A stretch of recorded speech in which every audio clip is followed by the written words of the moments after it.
we're going to let you just tell us this history that you've uncovered from your mother Okay. about the early days on the farm. This was just an interesting piece to me, that this is how my father started out, and how the home farm, I call it the new farm, came to be, because I just didn't have any of that history. And so, Now, Linda Meyers, we're talking here about your father, Duane. And Duane is a son of a prominent carpenter. correct, And we're talking about a man who wants to pursue agriculture. for sure. Totally different. Pat, yeah, absolutely. Okay, so Yeah. set the stage there. Okay, so we'll just kind of give you a little background on how Dad decided that he was going to be a big-time passionate farmer as opposed to some of his other brothers. Herbert Duane Skeele, his legal first name was Herbert, was the second child of Irving and Anna Skeele, born in the town of Fabius, in Apulia Station. When only 6 years old, he walked to Old Apulia School with his brother Winslow. It was 1.5 miles from home when the new school was built in Apulia Station. So he went there to school, and he remembers wearing old rags over shoes for rubbers. He had no overshoes at that time. He and his brother Carl walked all over selling Larkin orders. He trapped muskrats and sold the hides. Before he went to school, he had certain chores that he had to do for neighbors: filling coal scuttles, taking out ashes, shoveling walks, whatever kind of order they were given. And then he worked in the creamery whenever he could, fastening milk can covers down before they were put onto the milk train. In the summertime, they cut tag orders. Sometimes they gathered beech nuts, butternuts, wintergreen, and pickled berries and sold them. He worked for farmers, and they pulled mustard seeds and mustard, and they pulled it all out of the corn, hour after hour. They picked peas by the bushel. As he got older, he and his brothers, at least 3 of the brothers, bought a paper press. They picked up papers from the whole neighborhood. Scrap paper had to be separated from the rest, but they baled 3 different kinds of newspaper magazines and the scrap paper. And they had themselves quite a little job going on. Another job they managed to have was pulling cabbage plants. After school, when he got out, he worked for a local farmer for 50 cents a day. That local farmer was Roscoe Case. He had his dinner at the farm. He stayed and boarded at home. When World War I came along, at 16 years old, the boys were taken out of school, and they had to work wherever farmers needed you. The older men had been drafted and sent to war. Between 17 years and 18 years, the boys were taken by train to Syracuse during the winter months. And then Dad attended CCBI. He was offered a job in the bank with small pay, but he sure didn't like being inside. He always wanted to do farm work. He got more pay, and he got a job finally in Fabius.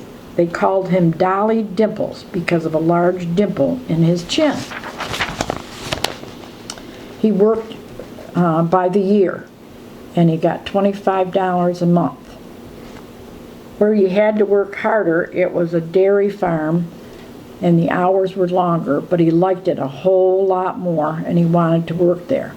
He then attended church and met young people and joined the Grange, went to social events, and it was active. There he became acquainted with a girl that was to become his wife. There were very few cars around at this time, and he walked to the village and rode his bicycle and remembers going to a medicine show at the Grange Hall. This was a yearly event. There was the Old Home Days held for several years, and everyone took great part in the parade. For dinner was served in the church. They had box socials, and with occasional square dances at Grange Hall, which was the main social event of the day. Memorial Day was always a way to celebrate a parade on the main street. One time, our farm put a float in the parade, and we won first place. Some farmers held a husking bee, and they husked the person, and the person that husked the fastest could take any girl in the crowd. The farmer's wife was there and had a Victrola and player piano, which were absolutely my favorites. Once the Rowleys went away, because I am a Rowley by my mother, and once the Rowleys went away, and I was the only one left to do chores, I went to start the gasoline engine to do milking. When I cranked it, it broke my wrist. So I went to the house and got some hot water to soak it in and called the neighbors to come do chores. The nearest doctor lived in New Woodstock. It was held to keep working. It was hard to keep working. Some of this writing is a little difficult to read. It meant, but we all learned how to use left-handed hands pretty well. Mr. Rowley made a tractor. Mr. Rowley, and that must have been Bernard, is all I can figure out on the writing. I had the hard work. I worked for him until 1925. He let me take his horse and rubber-tired buggy, which he drove to parties to see the girls. Likewise, in the winter, he drove horse and cutter, and after I became 21, I had saved enough money, and I bought myself a car, a Chevy Coupe, 1921. In 1925, I decided to go into farming. I went looking for farms, and when Mr. Rowley heard I was leaving, he wanted me to run his farm on halves. I decided that I would do this, and I started March 1st, 1925. For myself and Mr. Rowley, I had half of everything, but I wanted more cows to milk. So I sold my car, bought 20 heifers, and started a dairy of my own on the Rowley farm. I sold his milk to Dairymen's League, but I sold to Sheffield Farms in Tully under Dairymen's League. I received 20 cents more per 100 pounds of milk. And I drew milk with my horses until June, and then I decided I needed to buy a truck, and I did. I bought a Chevy truck, hauled for 4 other farms. I continued this until more people wanted me to haul for them. So in September, I bought a new, some kind of truck manufactured by Dodge. Grafflin, maybe? I'm not sure that that's spelled correctly. And hauled 4 more farms. Hauling milk was a way to make a bit of money, as I didn't have to go on halves. In the winter, I hauled milk with horses and sleigh. There was no way we could do it because the roads were always plugged. In Old Apulia, there was a wagon shop. He built wagon boxes and sleigh boxes. Then when I had a sleigh box made to hold 48 cans, it was much easier. Mr. Hulbert was the shop owner. As I got started in farming, I needed more land, so I was able to buy the farm next to Mr. Rowley in 1925. This farm was in an estate, and thus I had a great deal of trouble to get a clear title. The barn across the road from the house was the only barn on the farm, and it was in very bad shape. The house was not much better at all. You could throw your hat up through the roof anywhere. The land was covered with burdock and bushes, old rail fences. The spring water was piped into the house into a tub, and the overflow ran into the big tub by a roadside for horses and cattle. I started working land by pulling bushes and burdocks and cleaning everything out.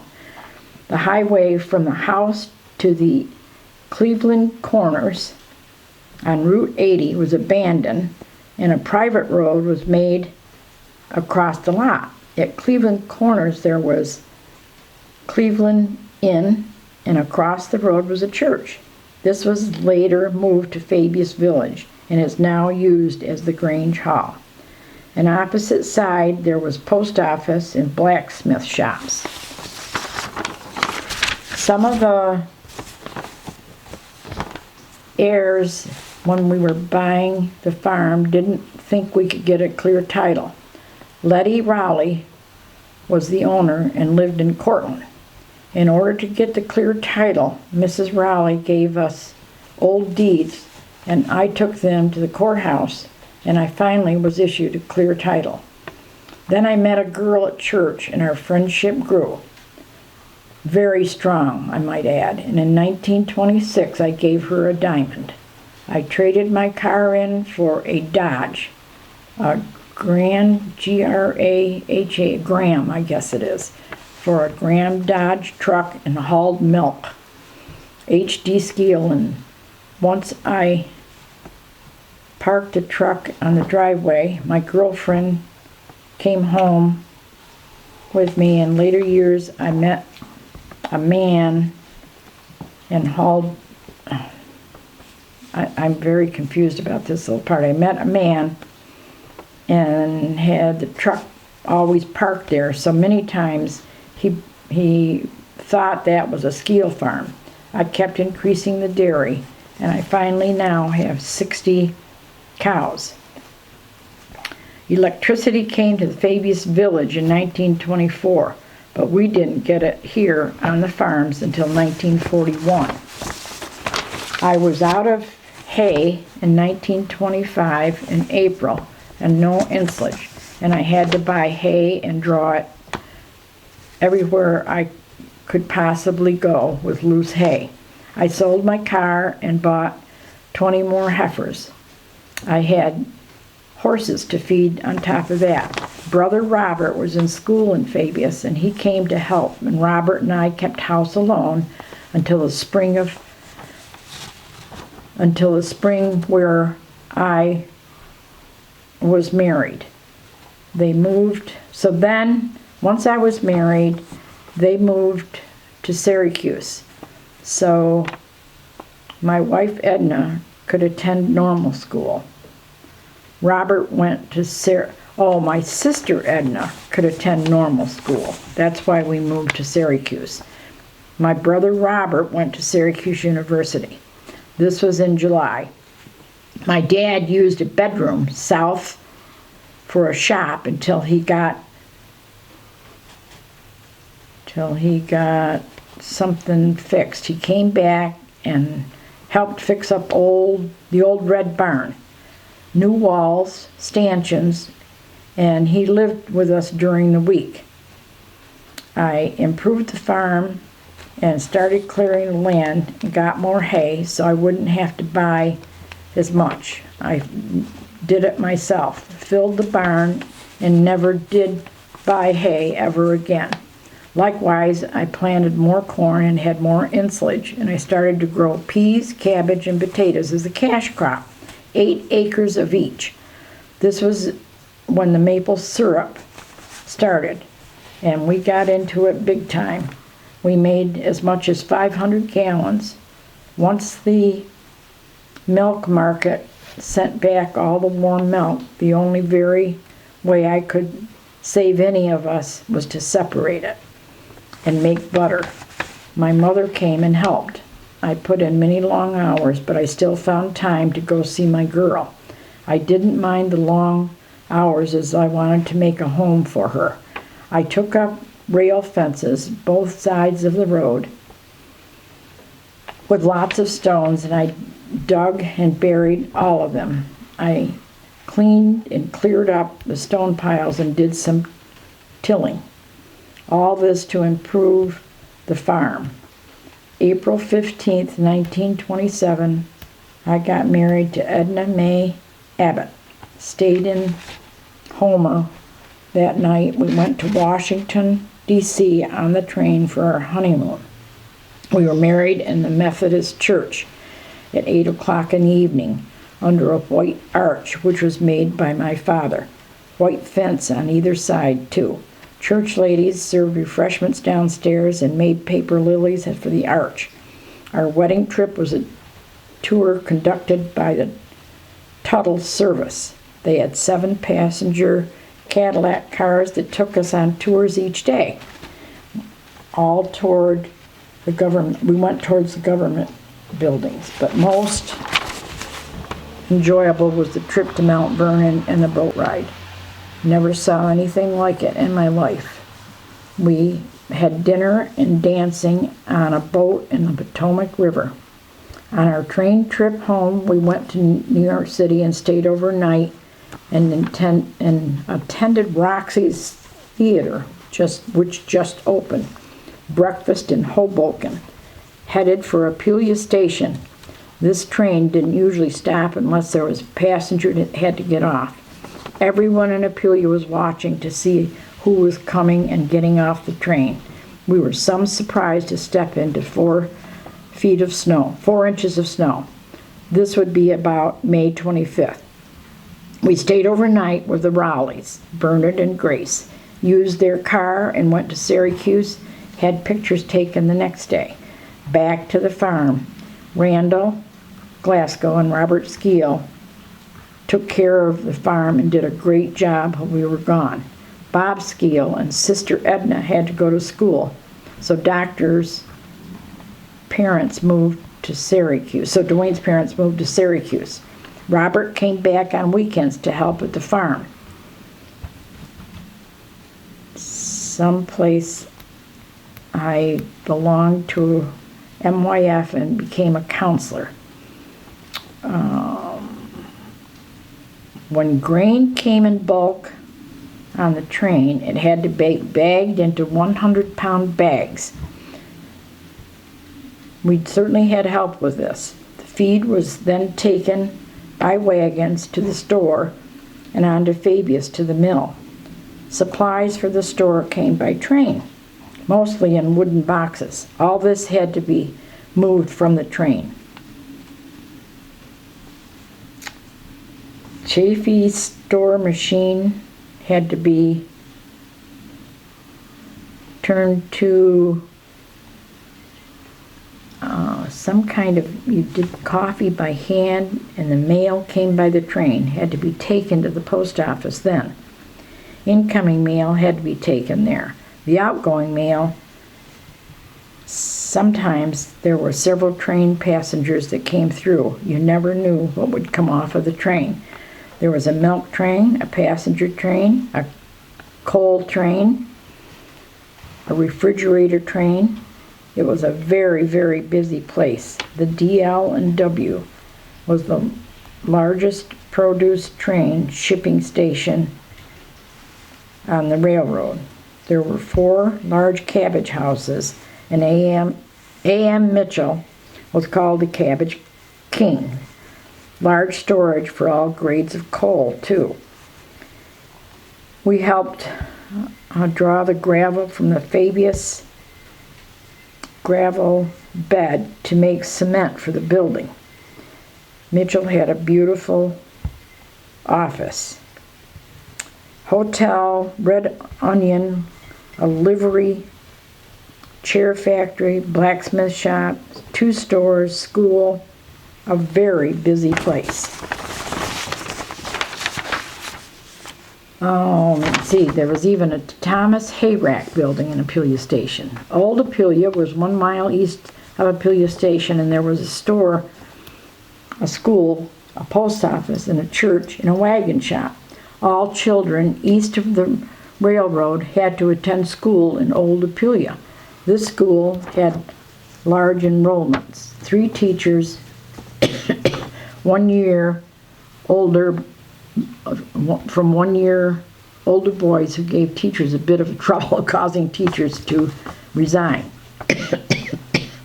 Something about how naughty those boys were, I guess. Finally, a man teacher took over and all was okay. A new school was built in Apulia Station. Excuse me, and Markham Hollow and Apulia were all part of it. After I finished 8th grade, I attended Tully High School for 1 year. After this year in Tully, I got a job on the Rowley farm in Fabius, and in September I went to Fabius High School. No buses. We had to walk to school. Fabius had a large creamery that ran day and night. They made casein, 2 large boilers. Farmers could draw loads of soft coal. Fabius had 3 churches, canning factory. A lot of women and girls worked in the canning factory. They sorted peas, brought the peas to the workers. This place became a gathering place for the young people. This was kind of a context that was after, Yeah. so I don't quite understand. When Duane was growing up, he had house chores, kept weeds out of the garden, played ball in a pasture where the cows had access to roads and railroads. Mr. Taft was a close neighbor. He loved to play and had croquet sets, so we had a lot of fun doing that. The schoolhouse was made over, and there were the schoolhouse was made over into 3-story hen house. That is the information that I found that Mother must have interviewed Dad about when they were, later years. Yeah. And Dad kind of reminisced about that. Dad had, I can remember, Eddie was just a little boy, but I can remember Dad saying that it was much easier for the horses to come up that road rather than up over the, and that was one less. As you're coming from Shackham, you'd go by Ackerman's and you'd go onto the flat. Absolutely. Yeah. Absolutely. So you remember traveling that? Oh, absolutely. I mean, that was all I ever, as a young girl, that's how we went, And then it was a big deal because they started redoing the road. So that was in your lifetime, though. Oh, absolutely, absolutely, yeah. And we used to think it was a big deal because we could go down there and walk on that road, and very few cars or very few, very little traffic. Mm-hmm. So, that was just a fun thing to do. Huh. We just,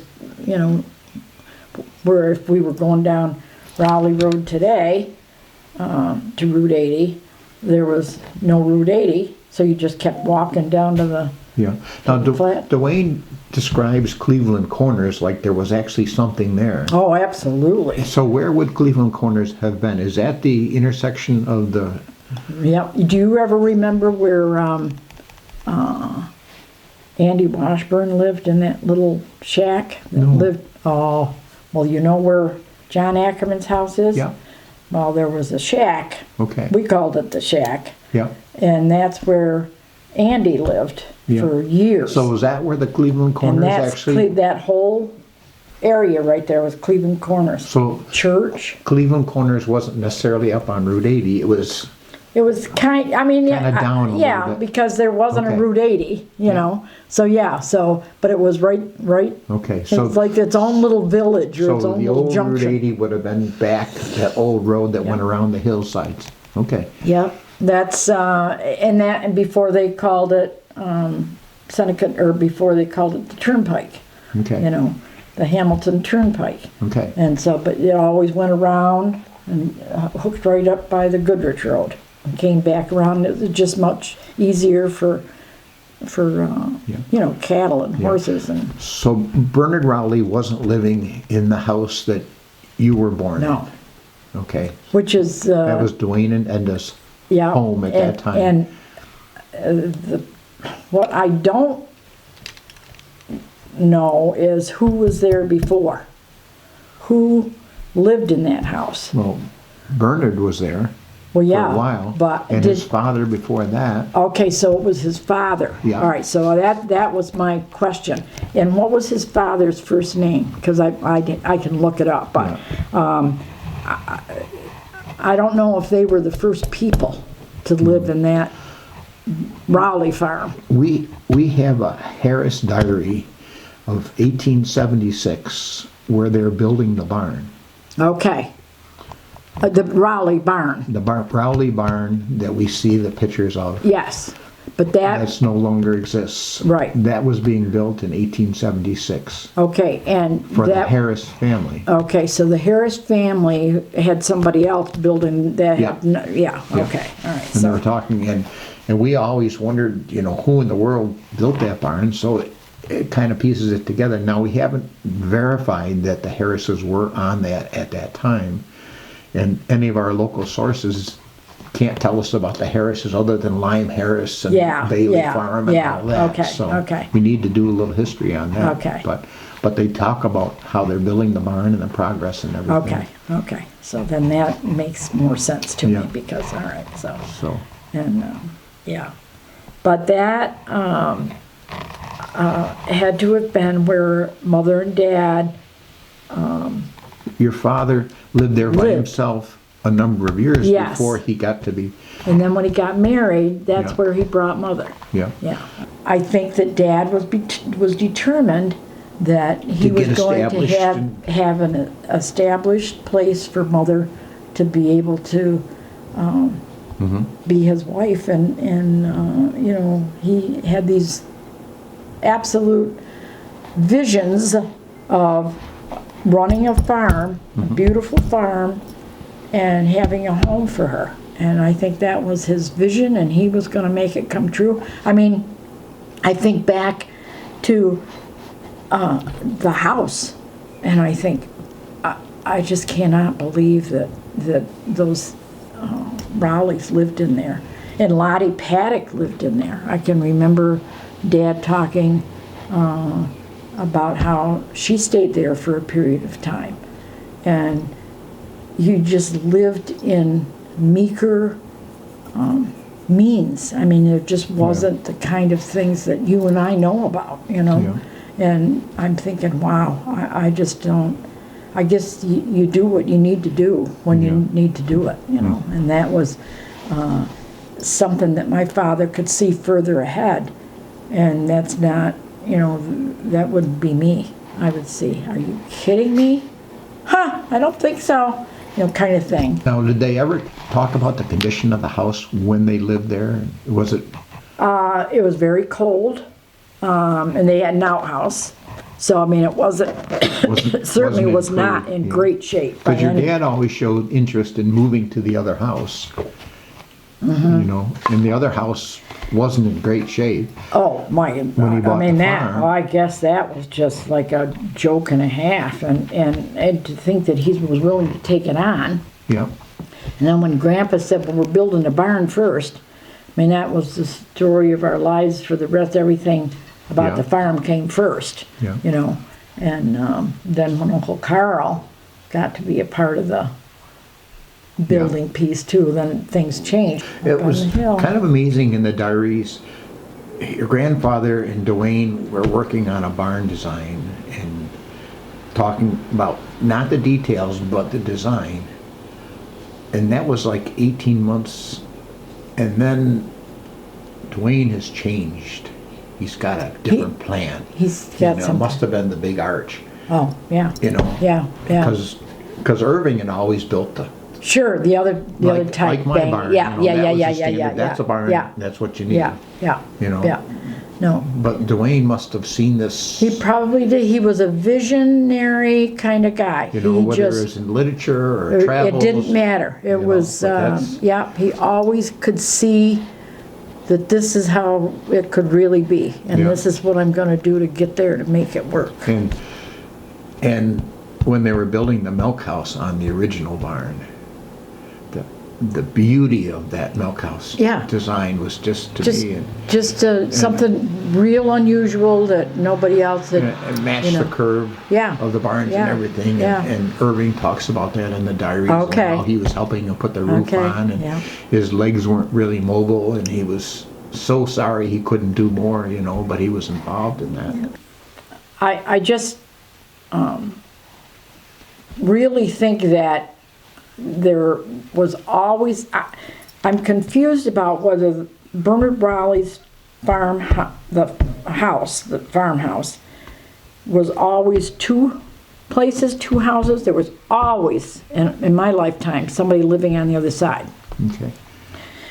And even when Jane says, oh yes, the Fullers lived over there and the hired men lived over there. So they and there always was rented out? Always was rented out. Or a dad would hire them and they'd live there. In Irving's diaries, he talks about doing remodeling on it for Bernard. Oh. And it seemed as though Bernard was getting married and he needed to have a place for his mother to stay and he and his wife. Okay, so see, So they broke there it was into... always, they broke it into two houses, really. Yeah. It was a side house. It's all, because it was big. It was, just kind of a small little house on the other side. And always in my lifetime, there was always somebody living on that other side. Yeah. So, present day, who owns the house and who lives there? Mike Wilcox. Okay. And Mike rents to his ex-mother-in-law. She lives on the other side. So there's still someone, they still... And that would be just the house parcel by itself. It isn't the land and the Exactly, farm. Okay. exactly. So, Yeah. but Mike owns all the outbuildings and land around it, and he has heifers and does his little farmette thing. And, Yeah. and when Van Erdens decided to take down the barn, they probably should have taken down the shed that was next to it because that's fallen in too. But that's Michael's, that's all. So let's talk about the sugar bush. and Okay, all the- this is what I remember as, your dad is talking about 500 gallons of syrup. Yeah. So that's a tremendous project. that's a lot, and that was, and of course, syrup is only as good as it comes in the few days that we get it, right? So, I remember so well, so vividly.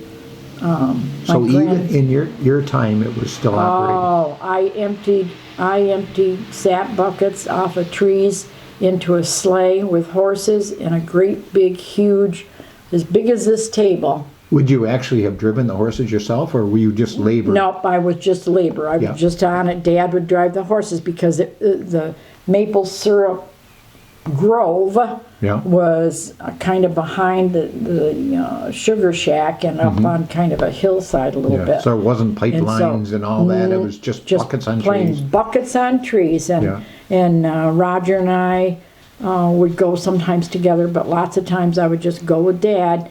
And, I dumped that sap. I remember it just like it was yesterday. And then my grandfather, Fred Abbott, would be in the sap house. And he would work as long as he could until Dad would have to go to the barn to milk. And then Grandpa would sleep overnight and sleep right in that sap house, right on a flat bed of wood. Now, what barns were you milking in your time? Just the Rowley farm.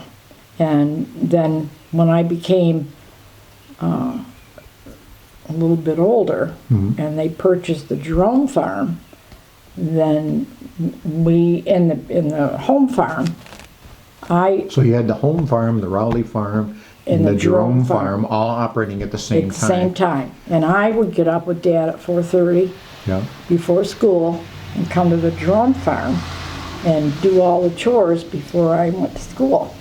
And Harvey and Roger would do the home farm, and then the heifers were at the Rowley farm.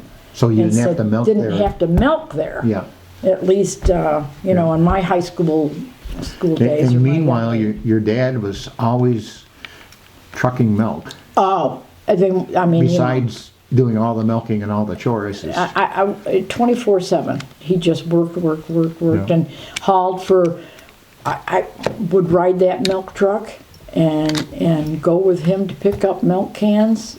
And So you made the runs. oh, would know that route by the back of my hand. Went to every, you know, and I often wondered why he never went to the Fabius Creamery, and I still wonder that. Huh. It must have been price. Okay, well, Must, see must that. be he got more money somewhere else. All right, well that's why I thought, well, why wouldn't you just go to Fabius? And Because I always wondered, my father bypassed Apulia to go all the way to Tully. Yeah. To me, and he said, well, it's 20 cents a can, you know. Okay, well then that probably was the whole big reason, because, you know, he'd pick up Gene Terrell and Fabius in the village, drive right by the creamery, you know, Yeah. drive right by Apulia, and then we'd go to Tully, Yeah. and then pretty soon we'd end up in Homer or Truxton, and I'm thinking, okay, and I guess I understood that it was all about money. Yeah. But it must have been just enough more Yeah. to warrant the gas and the trip to go. And I'm thinking, well, you just drove by two creameries, didn't dare right? ask, Yeah, right? and you just didn't say anything Yeah. because you So- didn't. So Gene Terrell was one of the pickups. Who else? I don't know why I want to say Burl, but the Porters Okay. was another one. Yeah. We did Goodrich for a while, and then we went Porters, and there would be Sky High Road, Okay. Winslow. Winslow. Okay. Yeah, picked up 2 farms up there. Winslow. Who else was on that road?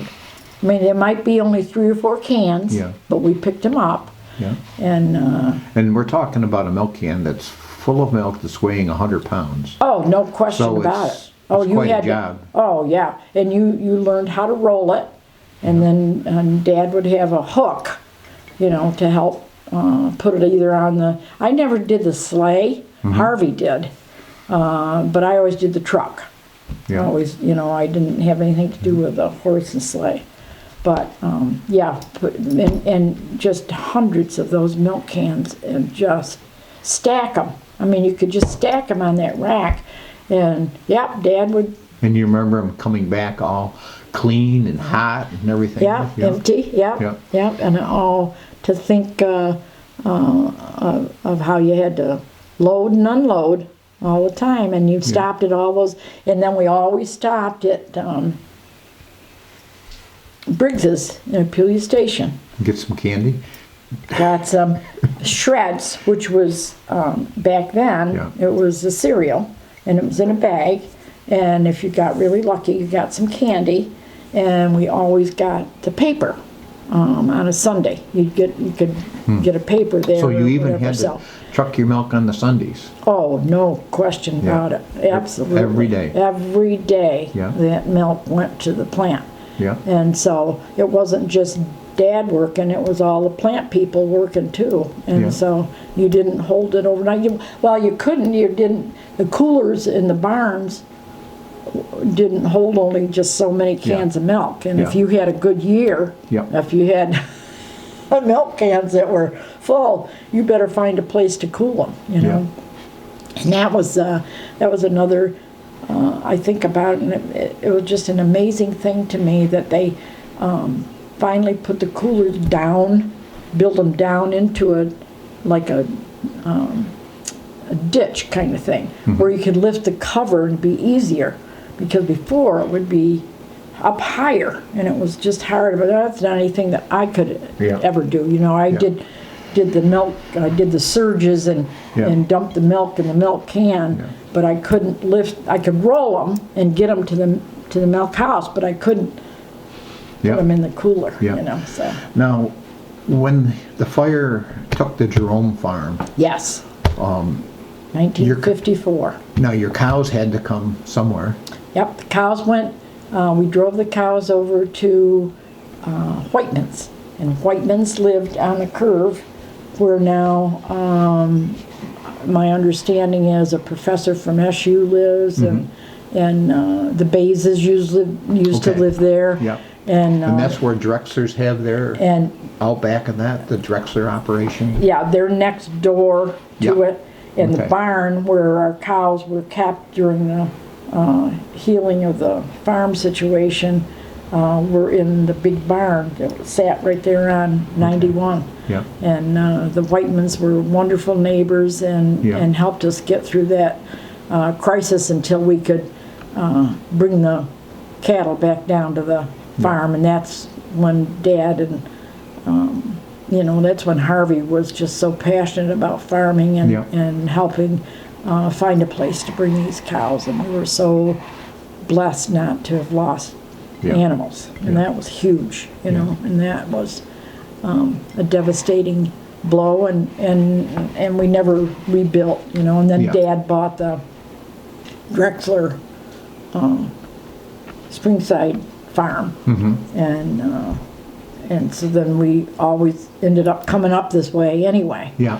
So did they milk and that setup? The Springside? Yeah. Yes, Okay. yes, yeah. Yeah. And again, by then, I was kind of out of the Yeah. picture, out of the loop. Because your And brothers were. Yeah, Yeah. and so the boys were, Yeah.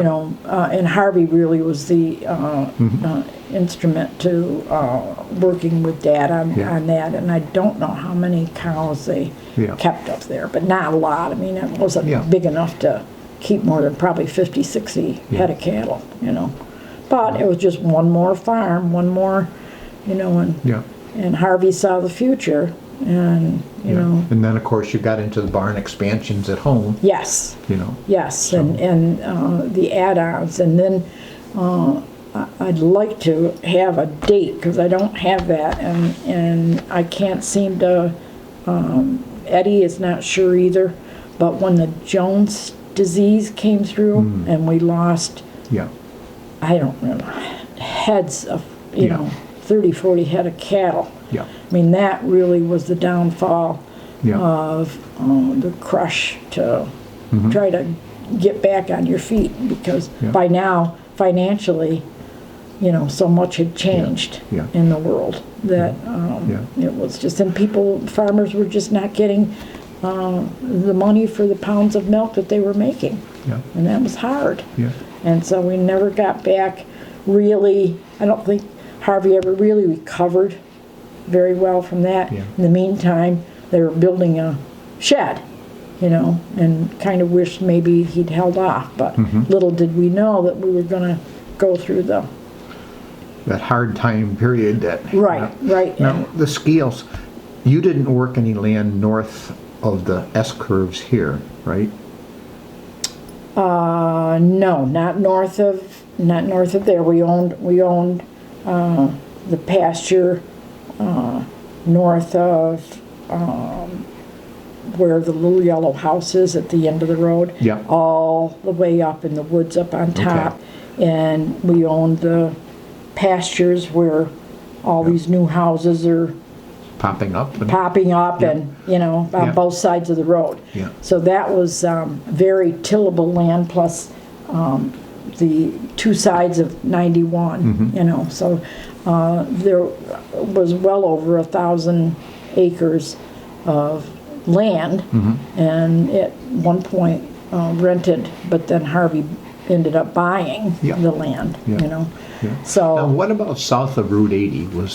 Was any of that land involved in the south of Route 80, we owned, when you cross Route 80 going towards Shackham, we owned to the left and a good portion of the woods to the creek, and we owned to the right to the Goodrich line.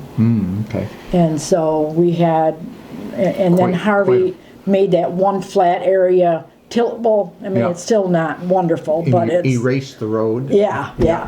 So Yeah. once that other highway, or once the highway came in, and then we owned on the farm side down to the woods to the creek on the left-hand side as well Yeah. as you go into Fabius. Yeah. And so we didn't, and then at one point Harvey owned just above Bailey Road where Windhausen's own now, and he Okay. sold Yeah. that portion of it off. Yeah. But that was also very tillable. And What farm would that have been known as? that was well, in my time it was the Morris farm, and then the Siemenses bought it. Okay. So And the Carl- Siemens had a barn there? Yes, and Okay. Siemens had a farm, and they milked cows. Yeah. And I almost think Dad picked up their milk. Well, I question myself on that, but Yeah. they didn't have a large, Yeah. well, it's large, but 50, 60 head maybe, Yeah. if that, 40, Yeah. 50. Yeah. So, So yeah, Yeah. it was kind of interesting, but you think about all that land and all that tillable. It was almost all tillable land that Dad had. With the exception of going up on top of the hill behind the home farm, and we had woods that would connect to the Whitehead farm down below on 80. And then Dad cleared way up on top, and if I could ever get a day where we could drive up there, it's just amazing. We Yeah. could drive up there? Yeah, and I'll double check that with Dale because, Yeah. and he'll, just to let him know that I'm gonna do that. And that would Just take out you of- up to the cell tower? And that would take me up to the cell tower, yeah. Okay. And then on the right-hand side, as you get up on top, there are just acres that go over to Dennison Road. And so by the time you reach down into the one side of Route 80 by Whiteheads, there's a huge part out by the tower.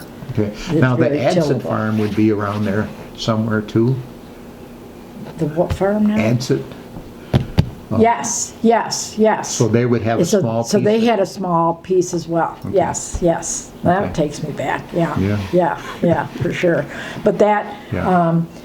that property on the right, the land on the right, Dad cleared all kinds of trees and things out of there that made it tillable. Yeah. And then it You just know, got bigger. You look at all that land holdings now and you see the way the big farmers Yeah, can till things. yeah.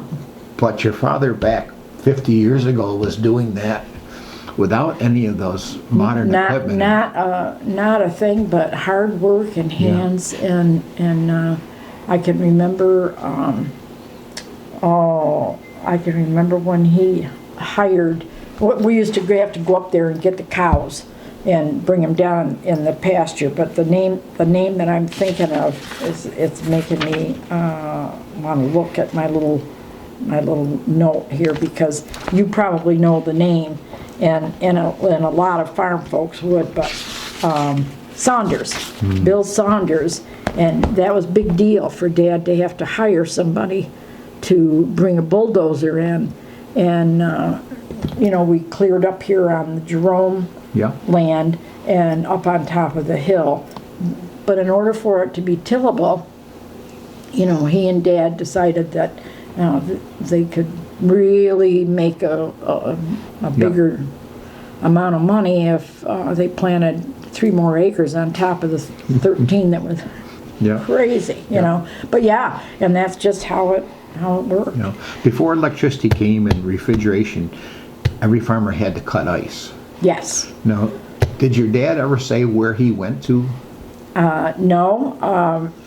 He cut ice and demonstrated it many times, but it was usually out of Tully, and that's the only place Yeah. that I remember. But you don't remember him like drawing But- from Dreiter Lake or? Nope, I do Or not. off local And, ponds, or- I do not. It was just usually always Tully, and he'd say, well, I'll bring some ice home, because we had a refrigerator at the Raleigh farm that took ice at one point. I don't remember that, Yeah. but my mother surely Yeah. did, I think, and my sister, she would remember Yeah. something of that nature. Yeah. But In Irving's diaries, he's building the big arched barn, the big beautiful barn, and he's 1933, and he's recording that power was out today. We cut everything by hand. okay. So somehow, even though electricity didn't come till later, they must have had a generator or something. They probably had, would it be gas, a gas generator, imagine, because I I can, just assumed they had power, but well, from- and in 2 or 3 areas, 1941, which was the year that I was born, all I remember is that they had power. so you That- remember electricity in at your the whole route- lifetime.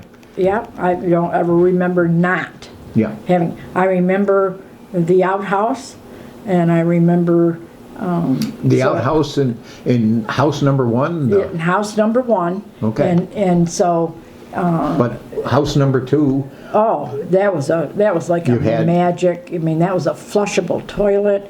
That was like you thought you were walking into a different world. I can remember it like it was. yeah. Yeah, and I always felt bad because Mother still had her little tiny stove that she hooked up in that brand new kitchen, just with 2 burners on it to render lard, because she didn't know anything different. And then my sister would say, "That is enough of that," and then eventually we Yeah. got rid of it. But Mother had lived that way her whole life. Yeah. And Now, didn't your know mother any was different. quite a jam maker, Yes. and Irving mentions how Oh, okay. Edna May Yeah, yeah. brought yeah. us jam and how he cherished that. Oh, how fun. So, yeah, okay, oh, yeah. And it was funny because both his daughter, Edna May, and my mother, Edna May, would get confused. Yeah. There was a lot of confusion on that. But Yeah. Mother, because there's so darn many of us kids, made everything from scratch. I mean, we had Grandpa Abbott would come up and help because we fed so many threshers. I mean, when we were down on the home farm, I mean, Yeah. that was a, Do you remember them sitting God. around the table? Oh, absolutely. Are you talking about 10 people? Oh, or- 10 people easy, and then the minute you got through with lunch, you started on the next meal. Or you got through breakfast and you started on the next. Yeah. There might be only 5 for breakfast, but there'd be 10 or 12 for lunch. And a farmer's wife was graded on how well she put. Oh, put telling food you, on if the you table. didn't have 3 pies and mashed potatoes and, I mean, us kids just didn't, we didn't like any of it. It was a treat for my sister to leave the Raleigh farm and move to the home farm. And Leon, the oldest son, did not really jump on the bandwagon with farming. That was not, he just did not care about it. Yeah. So he how had- many Skeele kids were there, and the age difference? There's 6 of us, and Leon and Jane are 10 and 12 years older than the rest of us. So there was almost like 2 separate families. And So there's a little gap in there. little gap in there, and Jane and Leon both had the rough end of living on Yeah. a farm with minimal Yeah. everything. Yeah. Where, we were the golden Yeah. last 4 that, Now, lived in the home. as I remember right through Irving's diaries, you were born in hospital in Syracuse, as opposed to the birthing center in Fabius. No, only 2 of them, Eddie and Jane, were born in Syracuse. The rest of us were all born at Pearl Webb's in the sanitarium in Fabius. Yeah.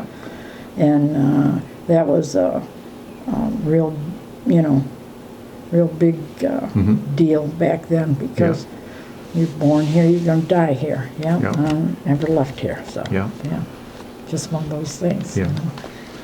Because Peter Slick had told us he was born there, but he was about the end of the era for, she closed up shop. Yeah, I think it was, she'd been doing it for so many years, Yeah. Pearl had, and the doctor, by then it was hard to get a Supporting yeah, doctor yeah, availability. yeah. So that made a little bit of a difference too. Yeah. So just one of those situations that happened, but it was enough of a gap and enough of a difference that Leon just decided that this farming business was just not for him. And Dad was pretty disappointed, but Harvey was the passionate one that came And to Roger, fruition. And Roger was the same way though. He was like Leon. Roger did not like anything about the farm at all. And when my husband John came from New Jersey, met Roger, they were close in age. Brother Roger had fallen through the hay chute at the home farm and smashed both of his ankles. So he lived in our dining room in a hospital bed for over a year and lost a year of school. But then he and John hooked up and became really good friends. And John loved the farm. So he worked in place of Roger most of the time. So Roger would bribe him to say, well, I'll do this if you'll do that. John, yeah. Well, Yeah. So John worked the farm for many years. And that was just a ongoing joke because Dad's boys were not crazy about it. And Eddie was the baby that came along as a big surprise. Mm-hmm. And then he ended up working in the implement Yeah. portion of the farm. But he that spent his was time great, on but the he's- farm growing up Yeah, working but like he worked, yeah, Yeah. exactly. And he just doesn't have the history of remembering or helping me Yeah. with it because, so many, there's just enough years in between Yeah. that, it makes it a little hard for him to remember some of the, he has a different side of, he has the newer side Yeah. of the additions and the milking and the Yeah. and the new more modern equipment yeah, and everything. yeah, and the so. changes that took place in Yeah. farming anyway, so that was really an interesting dynamic of 6 of us that lived in different Mhm. parts of the farm family. Time Yeah, frame for frame. it, Yeah, yeah. So, but yeah, I would say that Dad really knew that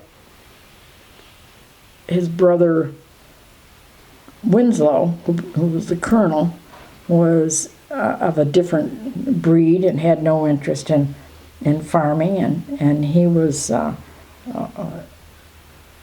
had his own kind of ideas of how he wanted to operate, and brother Bob, and then Carl didn't want the dirty farming part of it, but he'd build houses and barns, and that would be fine. And so Yeah. Dad was really the only one that Yeah. But you can see in your grandfather's diaries, he was quite interested in farming and attempted to raise potatoes and cabbage yes. and do a little sideline business, because he probably was hearing the stories about people getting rich, and Oh, and sure. all that, Oh, and, yeah. and wanted to play a little bit, and of course the boys got exposed. Oh, And- absolutely. And Duane, of course, had the chance to work on everybody's farm and see what was going on. And you either want to do that or Yeah. you don't. I mean, it's either something that Yeah. you really care about or you don't. Yeah, so as I'm reading Irving's diaries, I'm thinking about, okay, this is where Duane got his start. He Yeah, was seeing, yeah. and I even mean, Irving Grandpa was, did lots of barns. and he was reading books about agriculture, agricultural stories. He was noting the different books that he finished, and it's quite amazing. Yeah. So- Just and my dad was a beautiful. I mean, he could draw. he sold insurance on the side, walked many barns and barnyards until Yeah. my mother wanted to just scream, you know. But he And he loved the history too. and he loved it. He loved going to these farms. And of course, having been to CCBI or business school, still was no of interest. I mean, he certainly learned a lot, but he just could draw just about anything that you wanted, you know, almost to a draftsman's kind of sketches. But no, he wasn't about to stay in the house and in the office or someplace to do that. He'd draw you a barnyard and tell you exactly how many feet it was or whatever, but he certainly wasn't gonna. And the changes in agriculture that he experienced, quite amazing. Can you imagine? You know, because he was always taking farm trips and learning and sharing with other farmers too. Oh yeah, and I think Dad had a lot of respect.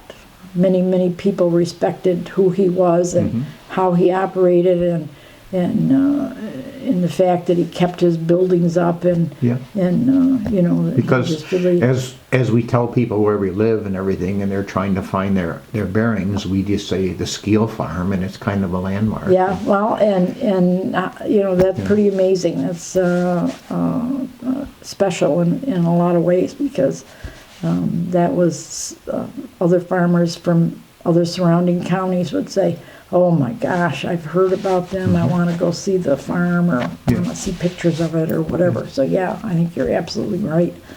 So yeah, a lot of ups and downs and heartache in the end, when you know you just cannot keep paying those taxes, and you just think that you're going to gain ground if you add on, and then all of a sudden the milk goes down so low that you just can't bring it back up to make ends meet, and so then you have to do alternative things, and that was the downfall, I think, of. Yeah. When would maple syrup have ended for the family? Oh gosh, that ended. I'm going to. You were off away from the farm? Yeah, I mean, I'm going to say early 50s. Okay. Because my sister was off to college. Leon was still here, I think. Then he moved in 55, I think, or 56, moved to California with his family. And so I'm going to say early 50s is when we really stopped even. Yeah. And certainly we weren't making 500 gallons. I mean, we had, you know, just not time-wise. It was just difficult, because by then Dad and Harvey had added on and were milking a lot more cows, and just, you know. Because in Irving's diaries, that of course go out to 1946, the year he died, the effect of World War II and the rationing, they were peddling the syrup for their son. Absolutely. You know. And that had a big, huge draft on syrup. And they were talking about, you know, selling 25 gallons at a time. Yep. You know, so I had no idea they were doing 500 gallons. Oh, yeah. You know, I was thinking maybe the 25 was their total output, but... No, So I mean, Duane must that have was had a a number business. That was just like another whole, and Jane will tell you, Jane and Leon, because they had to do a lot of the sap work and the wood and the hauling. So they definitely will tell you, oh yeah, it wasn't just 1 gallon. So yeah, it was amazing syrup. I mean, you know, but I can remember when they kind of closed it down. You know, closed the sugar shack, and that was a decision that I think Harvey and Dad made. Yeah. You know, of course, they had so much else going on. Well, yeah, I mean, that was you know, by then your horses were gone and equipment was on the scene, and I mean, so much had changed. When your dad stopped hauling milk cans, was that quite a change when they went to bulk tank and everything? That was, I mean, that was really a big deal. But most farmers put in bulk tanks, and because it made sense. He was late to go to the bulk tank because of the can business. Oh yeah, I mean, you know, he was still, and there were farmers that still wanted him to haul it, you know, because they were small enough that they weren't ready for the bulk tank. Yeah. So, but once that stopped and came to fruition, so yeah, we've got quite a little story that I think it was, I want to say Successful Farming, or no, it might have been another group that talked about just the hauling of milk and how amazing it was that Dad did it for so many years and hung on for a lot more years than a lot of farmers did, you know. But I don't think Gene Terrell ever put one in, if I remember correctly. Of course, this barn burned. Yeah. You know, Well, so that may have been right in could the have time period. been right in the time period too. So And that ended his dairy career at that point. that was done. Yeah. Gene never went back, never rebuilt. Yeah. And Of course, he was right in the village. well, he was, you know, Yeah.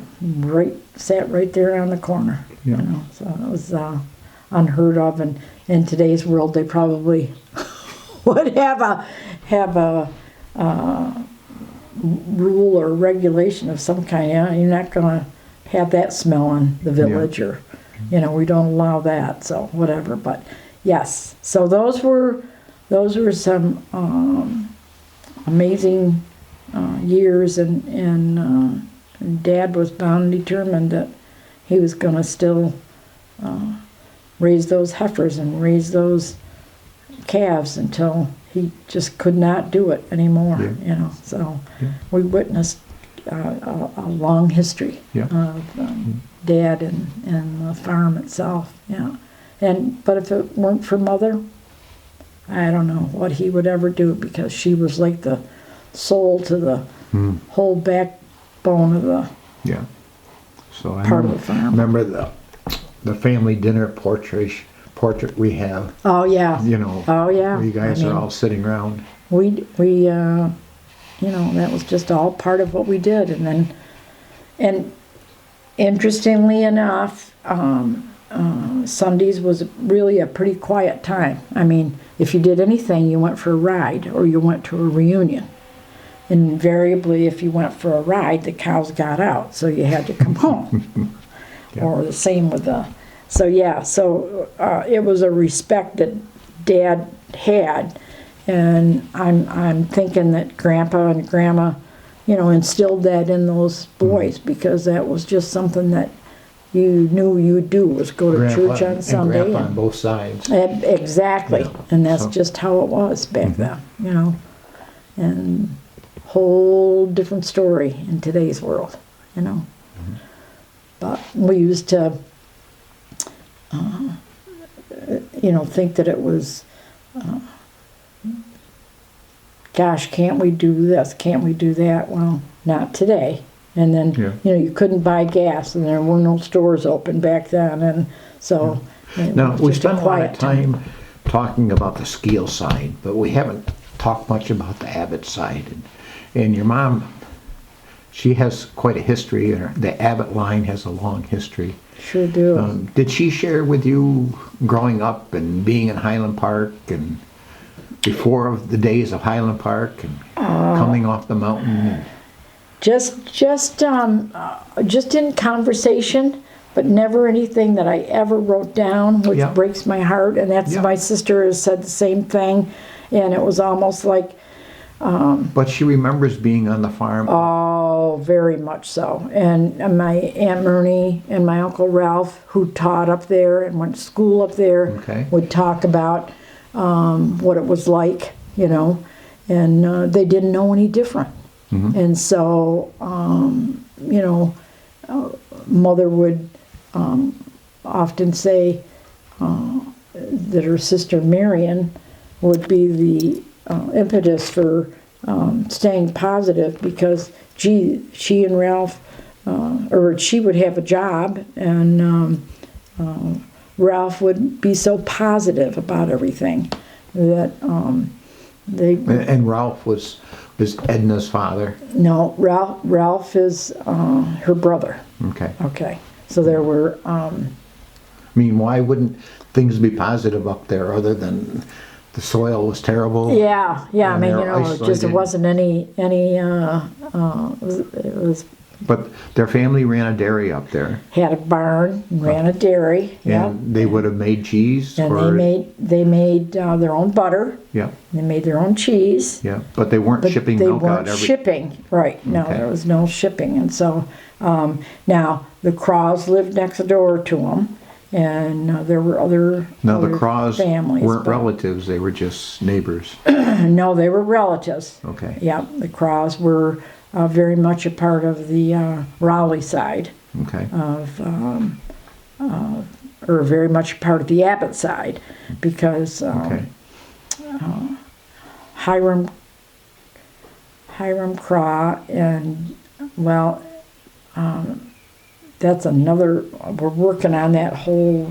Okay. We have somebody working on that whole history part of the Craws, and come to find out, I'm related to way too many of them. You know? So they came off the hill because of the park establishment, or was... Yes, and Okay. and So and the knew county- that there was better soil, better farming down in the valley. Yeah. And so once they really were able to financially, whatever it was that they had to do to get down off that mountain to start farming. So they would have gone right to what we know as a Sweetland farm? Sweetland Farm, yeah. And I don't know for just how long, but Mother would walk from there to Goosefield Corners to She would pass the Vincent Corners? Well, the Vincent Corners Road School was full, and so No kidding. yeah. So So there sometimes wasn't she room? didn't. Yep. Wow. And most of the time, and she didn't go to Gooseville for very long, because then they Reestablish the district? yeah, everything was changed, and so once they moved to Fabius in the village, then she could get a ride on the sleigh and the horses So we had them at the So- Sweetland farm, so they Yeah. they went from the Sweetland farm to... to the village. That's where Grandma and Grandpa moved the family to, with the exception of Clifford. Clifford bought a farm over on Pompey Center Road. Okay, And that'd be kind of where the Shepticks live now. okay. And So then- that would have been leaving the Sweetland farm Yeah. to go to... Yeah. Was that a better situation, or... and I think in Uncle Clifford's mind, it was a much better situation. And he didn't have to work for his father, and he didn't have to... he could be his own boss, and that's Okay. kind of what he wanted to be, Okay. and has his own farm. And Yeah. it just happened that that farm was available. And my understanding is that that's where he and Grace decided to. Well, Okay. I guess actually he was getting married, and so. So he needed his own. So he needed his own Yep. independent kind of Yeah. operation, and it was better for him to do that. So they went there, and Uncle Ralph had already lived in the village, and he Was he retired at that time? was or- retired. Yeah. Okay. So that was, and by then the girls were all older, and but Mother would talk about going, and Mother had polio, so it was a little harder for her to walk as far as the rest of the kids would walk, you know. But So yet she was in- able to go all the way to Gooseville? Yeah, To I mean, you school? know, that was amazing to me. Yeah. That was for real. But yeah, we've got some pictures of. Now, Peter Schlick talked to us about the Highland Park area had their own school as opposed to the Schlicht school. I know, and That couldn't have been too far apart. and I don't know the location. two because, separate- yes, two separate one-room schoolhouses. Okay. But I don't know why that didn't make a lot of sense to me, but I really don't know the answer to that. Because he said that the Schlicht Hill School was closed by the time his father needed to go to school, and he had to go to Gooseville. Yeah, You know? which, so, like, gosh, that's interesting, you Yeah. know, so I'm not sure what happened there. Yeah. Unless then they didn't have enough teachers or something, Yeah. you know, that could have been too, I But it guess. seemed like there could have been a road over to the I Highland Park know, area. I know, just, Because there were common lot- roads. yeah, lots of ways you could walk Yeah. through there, I would think, you know. Interesting, So- yeah, so. Yeah, kind of, I'm trying to think if there's any, something else I wanted to add, but I guess we're in pretty good shape. So polio and Fabius, was that a common thing? I don't know if I would use the word common, but certainly there were kids that had it, Mm-hmm. you know, and it was a little hard to diagnose at the time, Yeah. but But apparently people survived. yeah, but it was either I had a limp, I mean, you know, just different parts of it, so that it wasn't so bad that you couldn't still enjoy your life and be able to do whatever you wanted to do, and people compensated for it, you know. But I don't think it was terribly common, you know. It was just happened to come through these little towns and villages and cities, and some got it and some didn't, you know. So it's just kind of interesting, yeah, for sure. So I had a question about Highland Park. So you mentioned that they moved down from there when the park was established. From off. That would be about 1933. Right. So my question is, were they glad to move out of there if somebody bought their land? Or did the state force them to move out despite their will? Up at Highland? Yeah. Oh, they were just, it was almost like en masse, because, you know, 2 or 3 families would leave, and then eventually everybody left that mountain, because the word was that the land was better, the soil was better, the amenities were available. I mean, by then you had a hardware store, or what we know as a hardware store, or better grocery store. And they weren't leaving on their own before the county because there was no buyer to come buy their farm. Oh, yeah, nobody was gonna buy anything, yeah, so that was exactly, and I would say you're close, Bill, Yeah. 1933, 34, for sure, yeah. And so, yeah, they come down off, yeah. Of course, the Raleigh-Jerome Road was always just a dirt road, and you know, a kind of a stony dirt road for years, and we used to drive heifers, you know, from the home farm up to the Jerome farm. Thinking of it, you didn't have traffic, you didn't have to worry about, you know. Yeah. And everybody says, "Oh, it's heifer day," so they get out and watch out for you. And, Well, to put together the Skeele Diaries publication that we're working on, I've been reading the Tully Times okay. to compare. Like Irvin gives us a little sample of what's happening, but if you go to the Tully Times, you read the full story of you know, like the village of Tully burns and, Oh, and all okay. those kinds of things. And he goes over to see the fire and see the remains, but you don't realize that 4 or 5 big stores burned. They've gone. So the Tully Times has helped me a lot, but it's talking about Barnard, who was a town supervisor, and he was involved with making the Good Roads program. And he was the one that personally surveyed and hired the contractors to build the roads that went around the hills.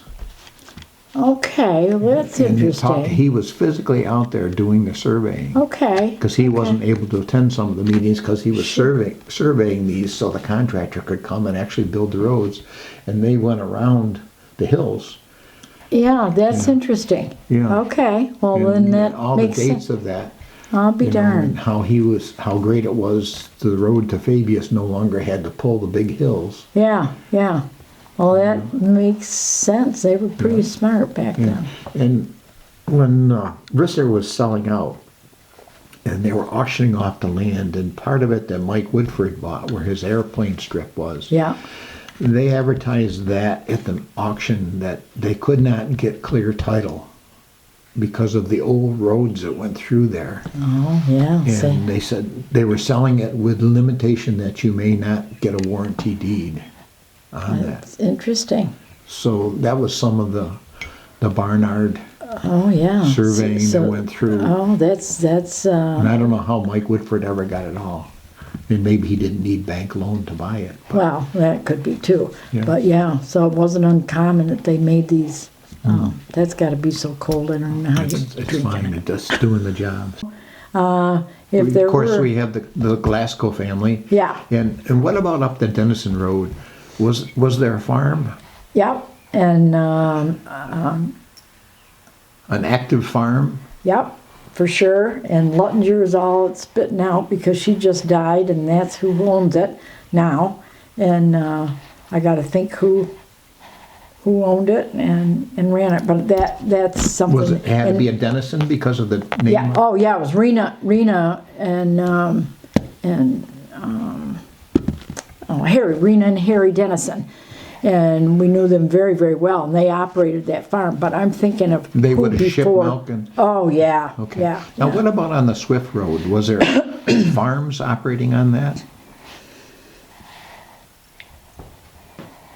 Yes, and I'm trying to think of the one farm that comes over from Jones Road, that the Radway farm down in the So they were valley. shipping milk So out they of were that? shipping milk. Okay. Not a lot. Yeah, You know, I just a mean, few that's what I cans. remember is not a lot. But again, you know, you didn't have to because Yeah. you know, most all these farms were 50, 60 cattle, you know. Or 10 or 20. Or 10 or 20 Yeah. is right. You And know, you're so it milking- didn't really, milking yeah. by hand. And they were Radways was a smaller farm. But I think that, And then there were the Prindles. yeah, and they were there forever, you know. And And the Prindle farm, was it the Swift? Was that the Swift family before that? yes, Okay. yes, absolutely. Yeah. And I'm just trying to think if there was really, it's amazing when you go from our home farm to Bernard's, the span between then and Glasgow's This, is a lot of, I mean, that's a long distance in comparison today to what you're witnessing and seeing yeah. on the land, you know. And Brian's had owned some of that land. Yes, yes. And Brian, that's- they Brian had sold sold that quite a off. few. Oh, yeah, yeah. And so, and I'm not just sure how long Ruth and Ken, but all my life, the Bryan family lived there. Yeah, so you don't know who would have been there But I don't really know who would have been there before then. before that. I probably can find out easy enough. But I mean, and again, you know, that was an offshoot of another road. So we just didn't, there just were not farms until the Hoffman farm. I mean, you went past the Glasgow, the old Glasgow Homestead. homestead. Yeah. And then it was the Hoffman farm and the Jeromes, and that was the road. You're saying Hoffman. Oh, that was Jerry Hoffman for connection. His family back owned this farm where Okay. Robin lives. Okay. And that's where Uncle Carl and Aunt Bee were married. It was right between the two maple trees on the Hoffman farm right here on Okay. the front lawn. So that was a. So that was a the working farm. Okay. And then So Carl's wife was a farm girl? She was on, yeah, Okay. but she Was better than a farm girl. yeah, I Okay, guess. I I read mean, that she in the wasn't diary. really a, you know, But her fancy father, farm. her father was Yeah, a farmer. yeah. Okay. And they had, I don't know, you know, how many, Yep. again, how many head of cattle Okay. they had. But Good. then the Stalls bought it from them, I Mm-hmm. think, if I'm correct. I've got the history on that too. I Okay, think. because I talked to Roger Thomas about it. And I had just assumed Roger had rented it from you guys, and he was trying to fill me in on the whole history of that farm, and it was during bulk-fill, and, you know, he had lots of customers, but he was still trying to rattle that off. And Trying to fill you in, yeah, Roger, Roger probably can give you a whole lot more probably than I can, but I think he bought it after John Woodruff was there. Yeah, I think I'm right on that. and did he really buy it? Or No, He would just using rent it and rent it, yeah. And, Because he was telling me the hard times he went through. yeah, of course, and he it said just that- couldn't make a go He of said it. that was the education I needed to become a good Yeah, yeah. good banker, you know. Well, yeah, Yeah, and I so- think Roger learned. I mean, he was wonderful. He worked for Harvey for, you know, a long time too. And Yeah. he sees me today and he says, "I'm telling you, Yeah. that was the best years of my life." Yeah. You know, and just a great guy. So, yeah, interesting. And thank goodness, you know, he's out now in the milk bottle world and, you know, doing a tremendous Unbelievable. job. Just so. unbelievable, unbelievable. Yeah. So fun to visit with him. I really Mm-hmm. enjoy talking with Roger. And he knows so much about the milk Well, industry. that's the whole thing. Yeah, I mean, you so- know, it's just an interesting Yeah. life that he's been able to have for sure. Yeah. Can't think of, but that, you know, that's really was the extent of 3 or 4 farms on that same road was all you ever knew your whole life. Yeah. You know, that to me was just amazing. Yeah. You know, I mean, you just knew 3 or 4 neighbors, and they were all farm folk, and nobody else. And now it's laden with homes. Yeah. You know, and Do you know everybody up and down the street? No? absolutely not. And that makes me sad because, you know, that normally would be right up my alley, and they come and they go. You know, and same thing with, you know, this road. Yeah. You know, this unbelievable. Yeah. But I think back and I think, oh, wow. Dad sure saw a lot of changes in his lifetime, for sure. Yeah. And I guess that's what makes the Yeah. world go round, and that's the cycle that we live in, you Yeah. know.